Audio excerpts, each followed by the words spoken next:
Welcome to the Sideline, where we discuss the latest hot topics of the FIFA World Cup 2022.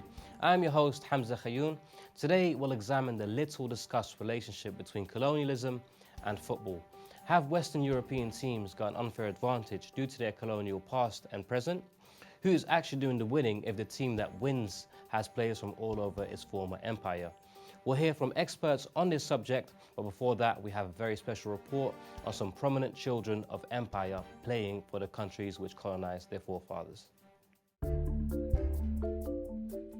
Has the legacy of West European colonialism actually gifted several teams an unfair advantage in the World Cup 2022?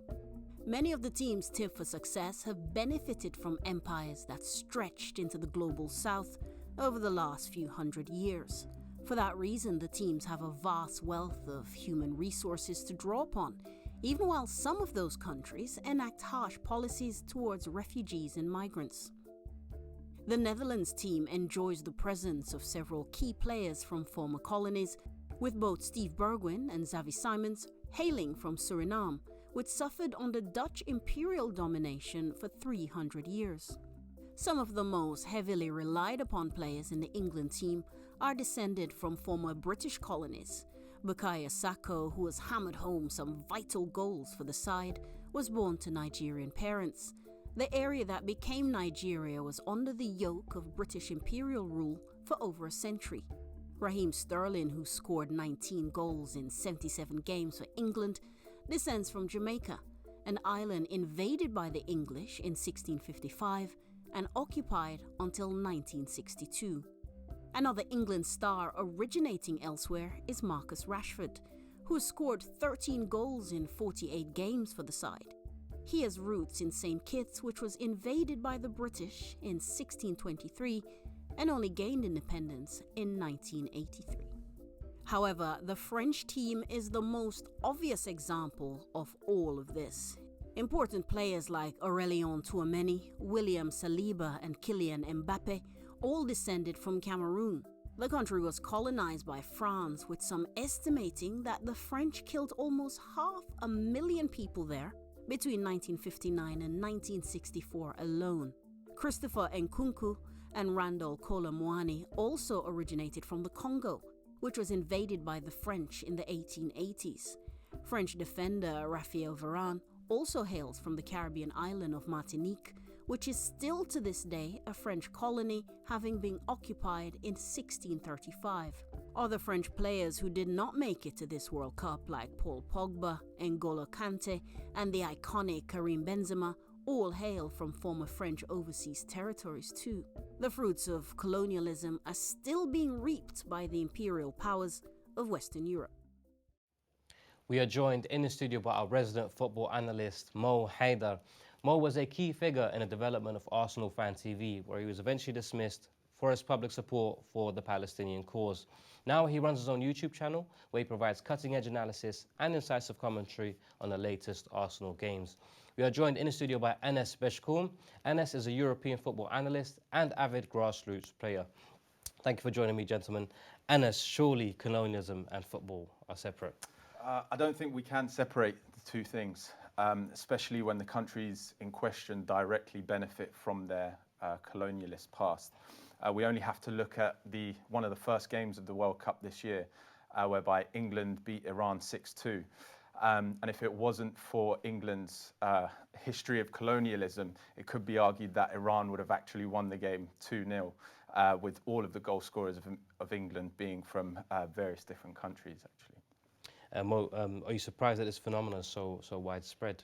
Absolutely not, because what was the point of colonialism? Why did they do it? They went for their own benefit to use resources, be they human or other.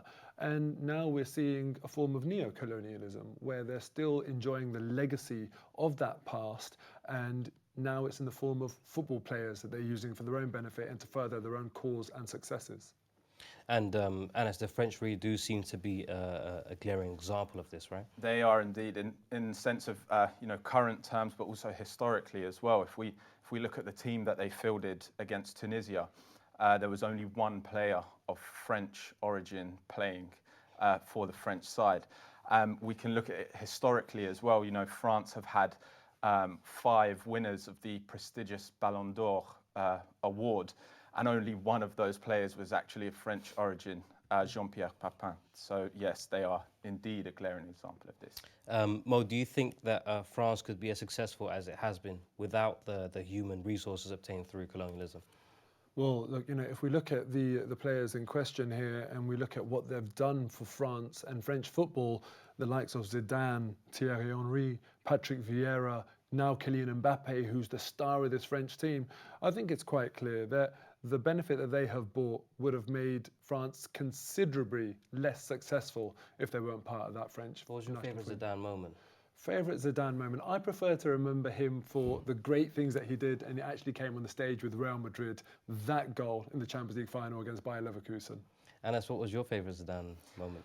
A number of moments for Zinedine Zidane, but I think it was his comeback World Cup tournament, whereby he carried France to the final, and sadly things weren't to be. And Mo, do you think there's a difference between the way that certain players are being treated and covered by the media? Well, do you know what? You've asked me the question. It's actually less important what I think. It's more important what the players think. Mesut Ozil, and these are quotes from the players. I'm German when I win, I'm Turkish when I lose. Karim Benzema. I'm French when I score, I'm an Arab when I don't. Even Lukaku has said that when things are going well, they call him the Belgian striker. And when things aren't going well, they call him the Belgian striker of Congolese descent. So clearly there is a massive difference in the way the players are spoken about.